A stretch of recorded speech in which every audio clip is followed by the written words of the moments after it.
Good morning, you guys. I am so glad to be with you. And I'm glad to be with our friends who are still joining with us online.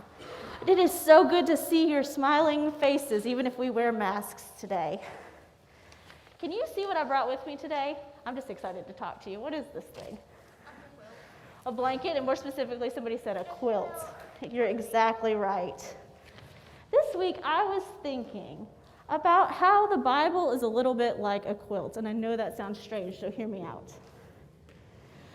The Bible is made up of all different kinds of writing, written by different people in different times, in different places, but they're all stuck together in one book.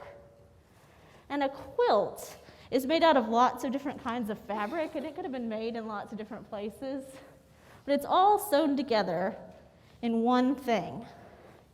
And sometimes a helpful way to think about a story or a text is to bring it close to another story. We do that sometimes in godly play.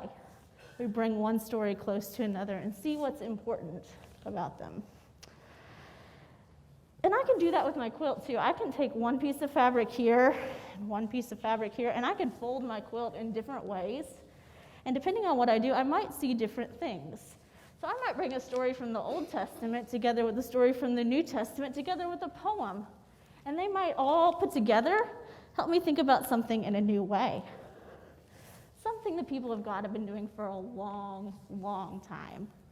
And our church follows something called the Revised Common Lectionary that helps us to do this. Helps us think about what texts might really like to talk to each other. Helps us to take our quilt and fold it in different ways so that we can see different things. So today, in a few minutes, Dr. Keith is going to talk about something that Jesus did in the book of Mark. And before that, Tom Midkiff's going to come up here and he's going to read us a poem from the Psalms. And I'm going to talk about a story from the book of Genesis about Adam and Eve. And we're going to see if maybe all of those stories put together have something to tell us. So are you ready? Imagine this with me. Genesis tells us that God made Adam and Eve and put them in the middle of this amazing garden. Can you picture it? Big, tall, beautiful trees, flowers, lots of animals, all these things to eat and taste and smell and look at. And they walked with God in that garden. And God told them that they could eat anything they wanted except for the fruit from just one tree. But you know what happened? What happened, Reagan? They ate it. They ate it. They did. They ate it. And Adam and Eve knew right away that they had done something that they shouldn't have done. They weren't really sure what to do about it. They knew things were probably going to change with God. Maybe God would never want to speak to them again. Maybe God would throw them out in the desert with nothing to eat or drink. That would be terrible. Maybe God would just quit being God for them and tell them, figure it out on your own, you guys. But did God do any of those things? No.